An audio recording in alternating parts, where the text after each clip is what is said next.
오늘은 우리 안양중앙교회가 창립 41주년을 맞는 기념일입니다. 참으로 하나님께 먼저 감사를 드리고 영광을 돌립니다. 사실 교회가 창립된 지 엊그저께 같은데 벌써 41년이라고 하는 세월이 흘렀습니다. 서울 영등포구 신길동에서 1982년 시작을 해서 87년에 수촌마을로 이사를 왔고 그리고 93년도에 이곳에 정착하게 되었습니다. 이처럼 41주년을 맞는 이 기념 예배에 있어서 1, 2부로 축하 예배를 드리고 그리고 오후 예배에는 기념 집회로 정연동 목사님을 초청을 해서 1일 부흥 사경회를 통해서 은혜를 받고자 합니다. 그래서 오늘은 이 가이사라 부흥회라는 제목으로 먼저 말씀을 나누려고 합니다.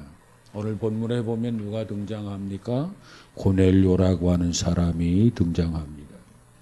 이 고넬료는 어떠한 사람입니까? 로마 군단의 장교였습니다. 그러한 그가 어느 날 예수님의 제자 베드로를 자기 집으로 초청을 해서 함께 예배를 드리다가 그리고 말씀을 듣으면서 큰 은혜를 받았다고 하는 것이 오늘 사도행전 10장 전체의 내용입니다. 요즘으로 말하면 가이사라에서 그가 그토록 귀한 은혜를 받게 되는 부흥 사경회를 열었다는 겁니다.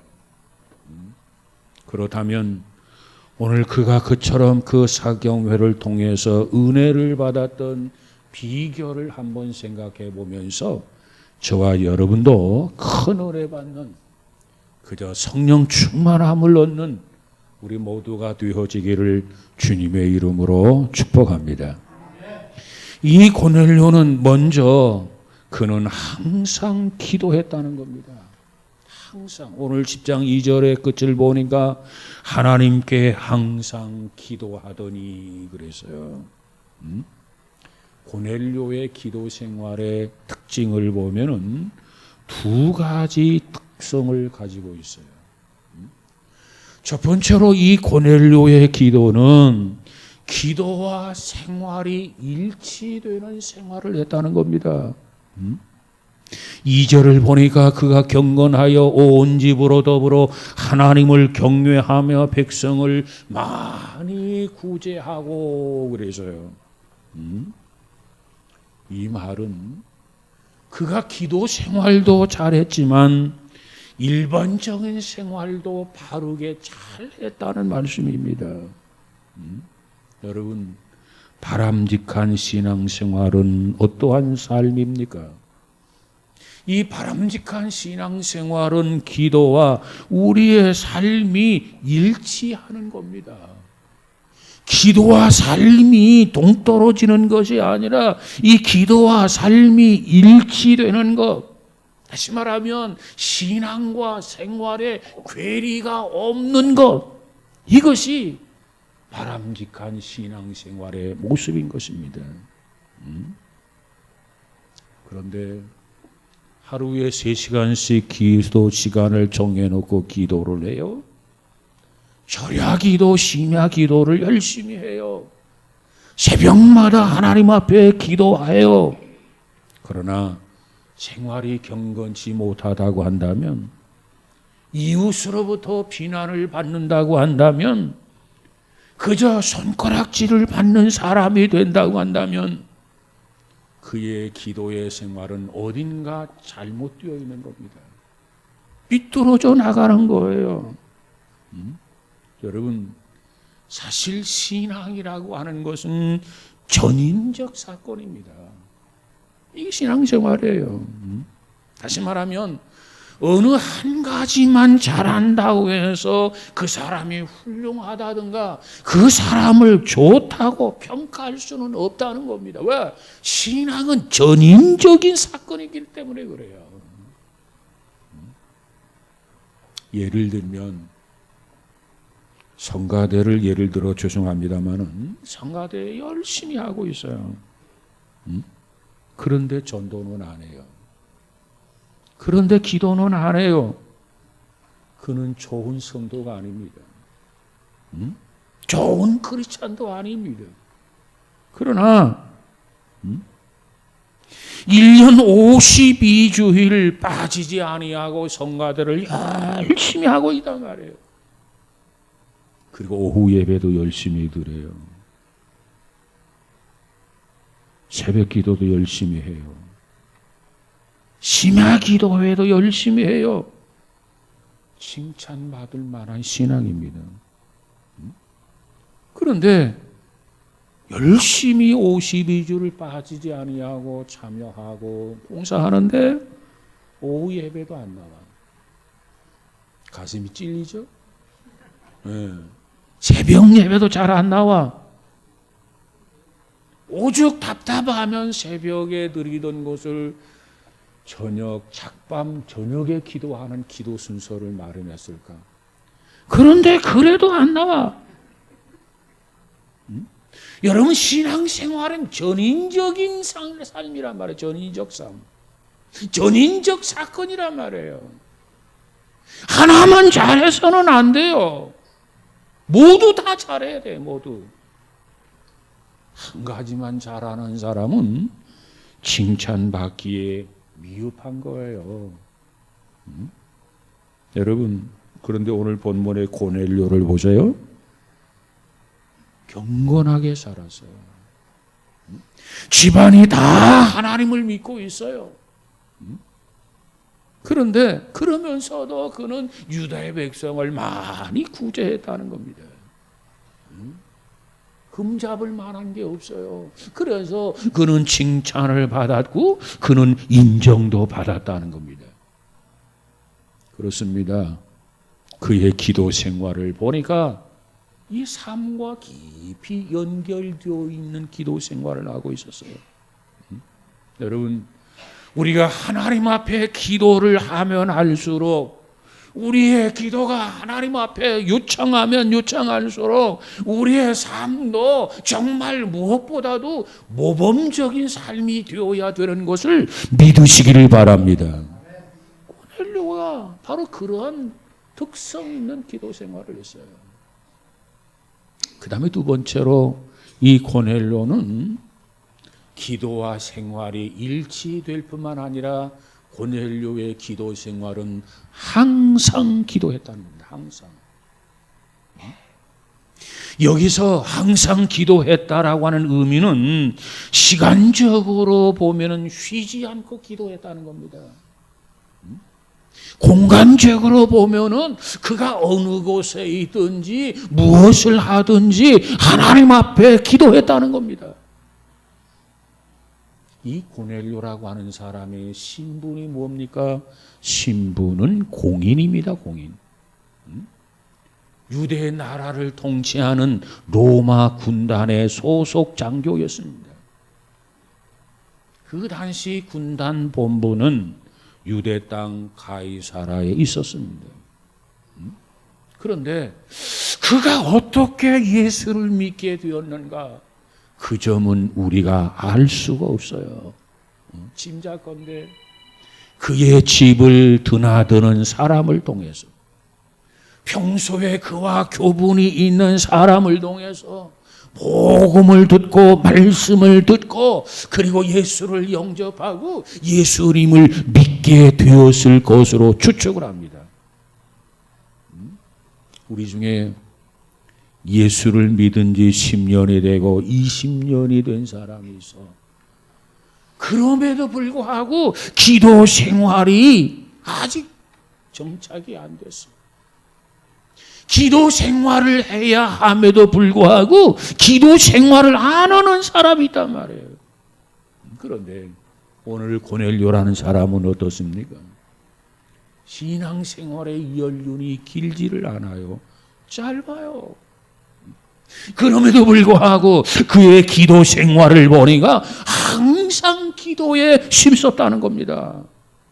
사랑하는 여러분, 여러분이 만약에 새벽 기도도 안 하고, 여러분이 만약에 심야 기도회도 안 하고, 여러분이 만약에 정한 기도 시간도 없고, 그리고 뭔가 주의 뜻대로 살려고 한다거나, 오늘 교회 안에서 뭔가 봉사를 하노라고 한다면은,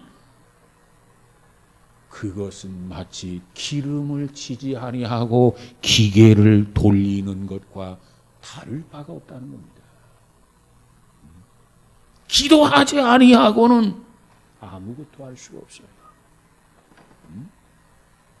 저의 솔직한 심정을 좀 말씀을 드리고 싶어요. 언제나 보면 가장 먼저 나와서 앞자리에 앉아서 하나님 앞에 두 손을 들고 소리를 지르며 부르짖어야 할 사람들이 가만히 보면 그 자리가 항상 비어 있어요. 그 자리를 채워야 할 사람이 그 자리를 채우지 않고 있단 말이에요. 잡밤 기도회를 하면서도 느낍니다. 참으로 안타까워요. 그 자리를 볼 때마다 오늘도 그 자리가 비었구나. 저 자리가 비었구나. 저 자리는 누구의 자리인데 하면서 마음에 섭섭함이 없지 않아 있어요. 여러분, 담임 목사인 나도 그러는데 우리 하나님은 저보다 더 월등하게 더 섭섭해 하실 겁니다. 너가 기도하지 아니하고 어떻게 신앙생활을 한다고 하느냐? 너희가 기도하지 아니하고 어떻게 봉사한다고 하느냐? 너희가 기도하지 아니하고 어떻게 은혜를 받겠다고 하느냐? 하나님의 탄식 소리가 여러분 들리지 않습니까? 그런데 오늘 본문의 고넬료는 뭐라고 말합니까? 항상 기도했더라 그래서요. 여기서 말하는 항상 기도했다고 하는 것은 사업도 가정도 다 제쳐놓고 팽개치고 기도만 했다는 그러한 뜻이 결코 아닙니다. 우리의 신앙이 삶의 우선순위가 먼저 기도에 있었다는 거예요. 기도. 다시 말하면 출근을 하면서도 기도부터 하고 출근하고, 뿐만 아니라 우리가 가게 문을 열어도 하나님 앞에 기도부터 하고 가게 문을 열고, 살림살이를 하루 시작을 하면서도 하나님 앞에 기도부터 하고 시작을 하고, 사람을 만남에 있어서도 하나님 앞에 먼저 기도부터 하고 그것을 의미하는 거예요. 여러분은 항상 고넬료처럼 기도합니까? 그래서 시편 기자가 뭐라고 고백합니까? 시편 기자는 뭐라고 고백하냐면 날마다 우리가 기도로 새벽을 깨우고, 기도로 새벽을 깨운다는 겁니다. 여러분, 이래야 우리의 신앙이 건강해질 수 있는 겁니다. 여러분, 기도로 과연 새벽을 깨우고 있습니까? 주님 전에 나와서 하나님 앞에 기도하면서 뭔가 시작하고 출발하고 있습니까? 그러지 아니하고는 하나님의 도우심을 얻을 수 없다는 거예요. 기도로 새벽을 깨우시기 바랍니다. 새벽이 나를 깨우는 게 아니라 내가 일찍 일어나서 기도 중에 새벽을 맞으라는 거예요. 그러면 하나님이 어찌 우리에게 은혜를 주시지 않겠느냐 말이에요. 오늘 고넬료라고 하는 이 사람은 이처럼 하나님 앞에 삶과 기도가 일치를 이루면서 날마다 때마다 하나님 앞에 우선으로 기도를 했단 말이에요. 그랬더니 하나님께서 은혜를 풍성하게 주신 것을 믿으시기를 바랍니다. 항상 기도했어요. 기도 생활이 중요해요. 그래서 성경은 쉬지 말고 기도하라. 그 다음에 고넬료라고 하는 사람은 어떠한 사람인가? 순종하는 사람이에요. 순종. 사도행전 7절 8절에 가서 보니까 하나님께서 이 고넬료에게 뭐라고 말합니까? 베드로를 청하라. 하나님께서 명령하셔서 이 계시를 받고 이 고넬료는 즉시 사람을 욥바로 보내서 베드로를 초청하게 됩니다. 여러분, 은혜 받는 비결은 복잡한 게 아닙니다. 은혜 받는 비결은 참으로 간단합니다. 고넬료처럼 베드로를 청하라 말씀하시면 그대로 순종하면 돼요. 순종. 그래서 고넬료는 그 명령을 받고 즉시 순종합니다. 즉시. 사실 이 고넬료가 베드로를 초청한다고 하는 거 참 초청하기 어려운 몇 가지 장애 조건이 있었습니다.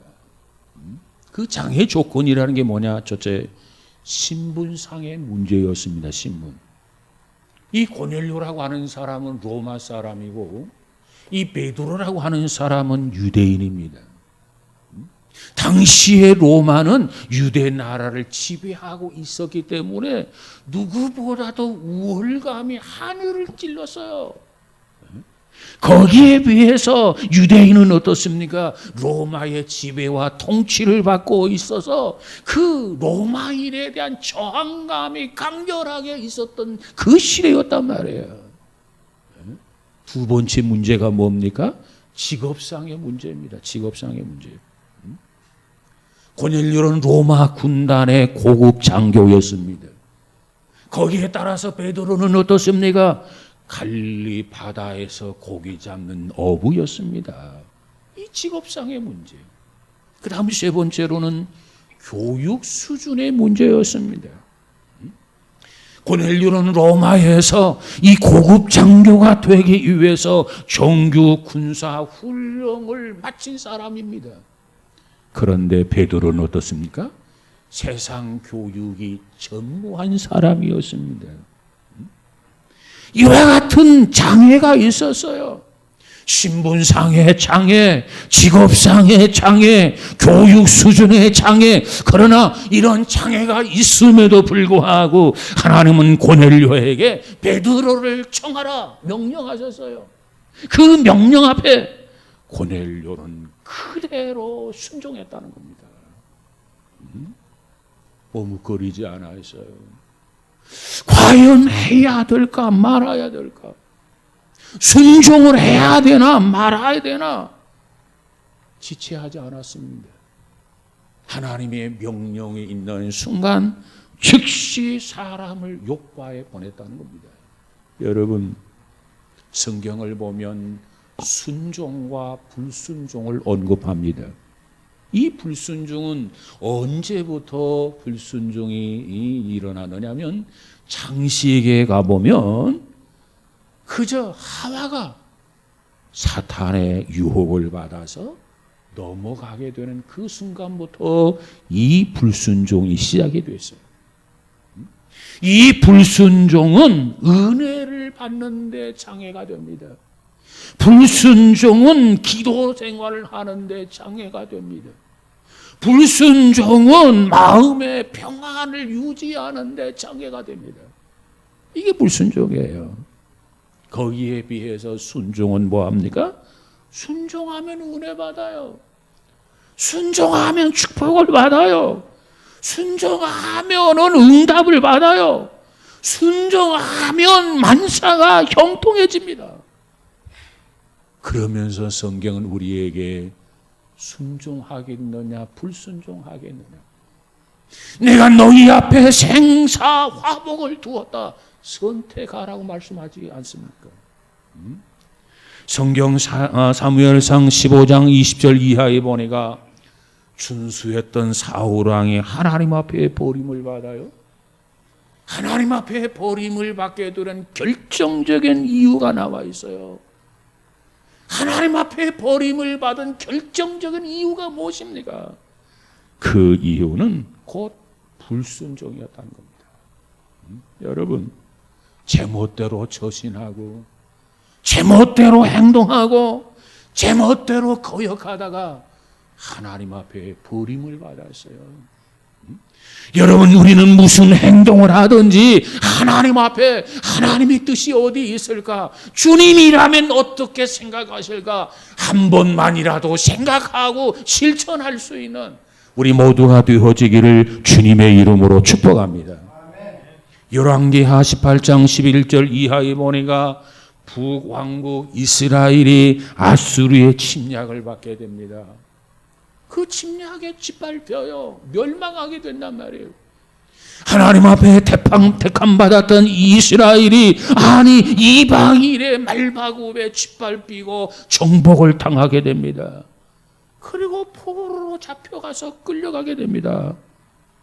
그 이유가 무엇일까요? 하나님의 은혜로 출애굽을 하면서 지금까지 믿음으로 살아서 승리했던 저들이 아니 어떻게 아수르의 말바구에 짓밟히게 되고 포로로 잡혀서 이방 나라로 끌려가 가지고 개돼지처럼 취급을 받아야 하느냐 말이에요. 그 이유가 도대체 어디에 있다고 생각하십니까? 그 이유는 한마디로 말씀에 순종하지 않았다는 겁니다. 약속을 배반했다는 겁니다. 불순종했기 때문에 저들이 포로 신세가 되었다는 거예요. 요한복음 2장에 가보면 갈릴리 가나의 혼인잔치가 있었어요. 한참 잔치가 무르익어 가는데 포도주가 떨어졌어요. 이거 큰 항폐를 보게 되어 있어요. 이것을 알았던 예수님의 어머니 마리아가 이 사실을 예수님께 귀띔해 줍니다. 그리고 그 집 하인들에게 이렇게 당부합니다. 너희에게 무슨 말씀을 하시든지 그대로 하라. 그대로 하라. 이게 중요한 거예요. 그대로 하라. 왜? 그대로 하면 문제가 해결됩니다. 그대로 하면 축복이 임합니다. 그대로 순종하면 하나님이 책임지십니다. 그대로 순종하면 하나님이 지켜주십니다. 그대로 순종하면 물이 너를 침몰하지 못할 것이요 불이 너를 사르지 못할 것이다. 하나님의 약속이란 말이에요.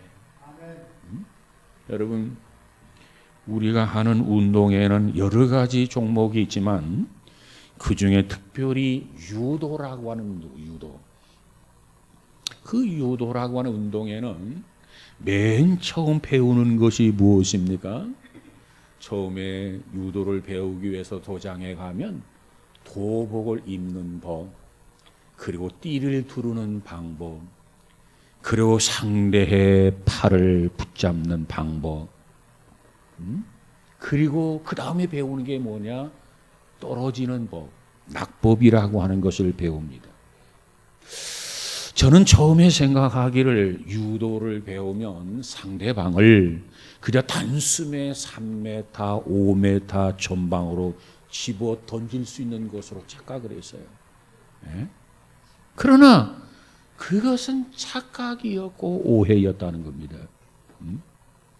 만약에 시키는 대로 안 하면, 가르쳐 주는 대로 안 하면 오히려 내가 3m, 5m 전방으로 나가 떨어지기 마련이라는 거예요. 배운 대로 해야 됩니다. 시키는 대로 하라는 거예요. 그래서 처음 도장에 가면 그 기본적인 것을 계속해서 반복해서 오늘도 내일도 모레도 지루할 정도로 내 몸에 배일 때까지 계속해서 반복하는 것 아닙니까? 세상 만사가 다 그렇습니다. 시키는 대로 해야 돼요. 하라는 대로 해야 됩니다. 가르쳐 주는 대로 하면 되는 거예요. 여러분, 신앙생활도 성경이 가르쳐 주는 대로, 신앙생활도 교회에서 가르쳐 주는 대로 그처럼만 하면 결코 손해보지 아니하고 나가 떨어질 일이 없단 말이에요. 그런데도 너무 잘나고 똑똑해서 가르쳐 주는 대로 안 해. 시키는 대로 안 해. 그래서 나가 떨어져. 그래서 성경은 뭐라고 말합니까? 순종은 제사보다 더 위대한 행동이라는 겁니다. 순종이 제사보다 위대한 행동이다. 여러분, 제사가 중요합니까? 순종이 중요합니까? 성경은 우리에게 그 답을 뭐라고 하느냐? 제사보다도 순종이 더 중요하다 말씀하고 있어요. 여러분, 고넬료는 즉시 순종했어요. 그래서 고넬료는 큰 은혜를 받았더라. 여러분, 우리 모두가 순종하는 성도가 되어지기를 주님의 이름으로 축복합니다. 그 다음 세 번째로 고넬료가 은혜 받은 걸 보니까 모여서 기다렸다는 거예요. 오늘 본문 24절에 보니까 이튿날 가이사라에 들어가니 고넬료가 일가와 가까운 친구들을 모아 기다리더니 그랬어요. 베드로를 기다린 것은 고넬료에 있어서 개인적 사건인처럼 보이지만 개인적 사건이 아니었습니다. 전 가족이 모였어요. 친구들을 다 동원해서 함께 모여서 기다리고 있어요. 우리는 여기서 그의 은혜를 사모하는 태도와 자세를 우리가 발견하게 됩니다. 손님을 기다리는 태도, 준비는 그 가정의 가풍과 풍의를 말해주는 것 아니겠습니까? 이 고넬료는 베드로의 내방을 통해서 온 가족의 은혜 받았으면 좋겠다. 나의 친구들이 은혜 받았으면 좋겠다. 나의 이웃들이 은혜를 받았으면 좋겠다. 그와 같은 마음을 가지고 준비하고 기다렸다는 겁니다. 마태복음 25장에 가보면 열처녀 비유가 나옵니다. 그런데 열처녀 그 중에서 5처녀만 신랑을 맞이했어요. 그러면 왜 5처녀만 신랑을 맞이했는가? 신랑을 맞이하게 된 결정적인 이유가 뭐였느냐? 준비하고 기다렸다는 겁니다. 준비하고. 10사람 모두가 다 처녀였어요. 10사람 모두가 신랑이 오기를 기다렸어요. 그런데 준비한 5처녀만 신랑을 맞았어요. 준비하지 않은 5처녀는 신랑을 맞지 못했어요. 뛰쳐나가 이를 갈며 통곡했다고 성경은 말씀하고 있습니다. 여러분, 어떠한 사람이 은혜를 받습니까? 준비하고 기다리는 사람, 준비하고 사모하는 사람, 준비하고 갈망하는 사람만이 은혜를 받는 것을 믿으시기를 바랍니다. 그 다음 네 번째로 고넬료는 어떠했습니까? 베드로를 겸손하게 맞아들였어요. 오늘 본문 25절에 보니까 마침 베드로가 들어올 때 고넬료가 맞아 발 앞에 엎드려 절하니 그랬어요. 아니, 고넬료가 베드로가 들어옴을 보고 엎드려서 절했다는 겁니다. 로마 장교가 엎드려서 절했다는 거예요. 여러분, 로마 장교가 엎드려서 절하는 경우는 황제에게, 자기의 상사에게, 그리고 자기가 섬기는 신에게 엎드려서 절합니다. 그런데 베드로가 황제입니까? 베드로가 상사입니까? 베드로가 그들이 섬기는 신입니까? 아니에요. 베드로는 결코 황제도 아니고 장사도 아니고 그들의 신도 아닙니다. 오히려 그들이 지배하고 통치하고 있는 유대 나라의 한낱 종교 지도자에 불과했단 말이에요. 그리고 베드로의 전력을 보면 그저 갈릴리 바다 고기 잡는 어부에 불과했어요. 그리고 베드로는 조직적인 교육을 받아본 경험이 없는 그런 사람이었어요. 피지배인 천민 출신 무식쟁이였습니다. 그런데도 이 고넬료는 그 베드로를 향해서 넙죽 엎드려서 절했습니다. 우리는 이 대목에서 고넬료의 인격의 진면목을 우리가 보게 됩니다. 그동안 제가 만났거나 접촉했던 사람들 가운데 정말 돈이 많은 사람, 정말 공부를 많이 한 사람, 정말 지위가 높은 사람들은 모두 다 한결같이 겸손한 사람들이었습니다. 그런데 제가 접촉했거나 만났던 사람들 가운데 저를 실망시키거나 기분을 상하게 했던 사람들을 보면 대부분 어중간한 사람들이었습니다. 어중간한 사람들. 그저 돈도 별로 없는 사람, 지위도 별로 높지 않은 사람, 그저 아는 것도 별로 없는 사람, 그저 생긴 것도 별로인 사람들, 그런 사람들일수록 교만하더라는 거예요. 여러분은 어떠세요? 한번 생각해 보세요. 여러분, 우리가 정말 하나님 앞에 신앙을 갖는데, 정말 하나님의 축복을 받는데 가로막는 죄악의 장애물이 있다면 그 죄악의 장애물이 무엇이라고 생각합니까? 그것은 바로 교만입니다. 교만. 하나님은 교만한 자를 물리친다 하셨어요. 교만은 천사를 마귀로 만들었어요. 이게 교만이에요.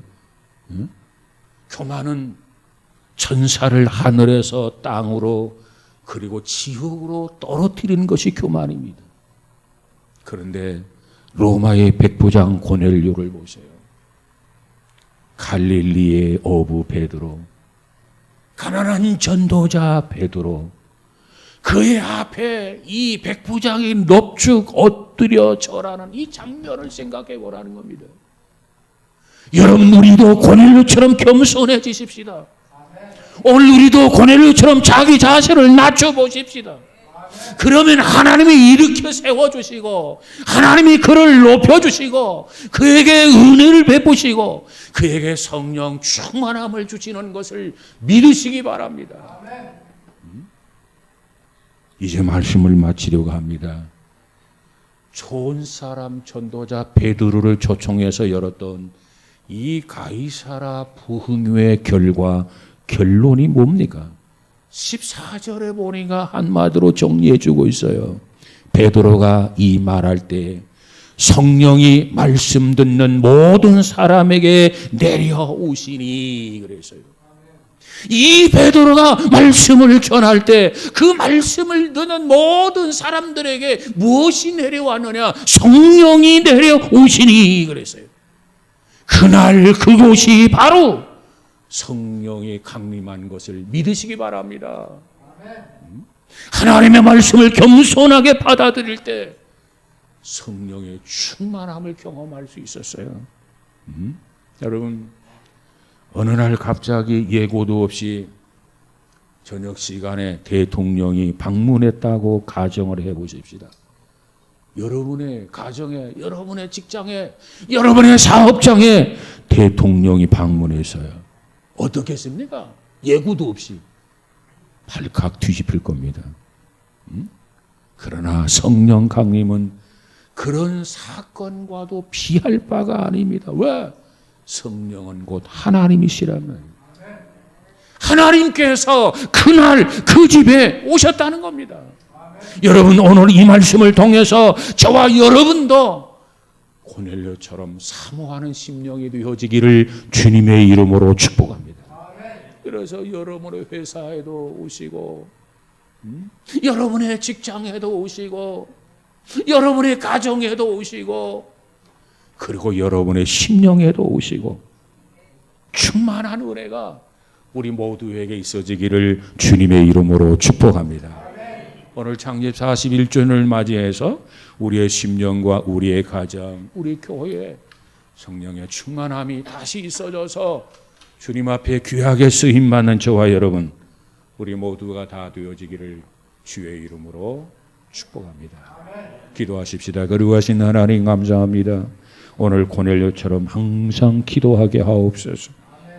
특별히 늘 주의 말씀을 쫓아서 순종하는 성도들 되어지게 하옵소서.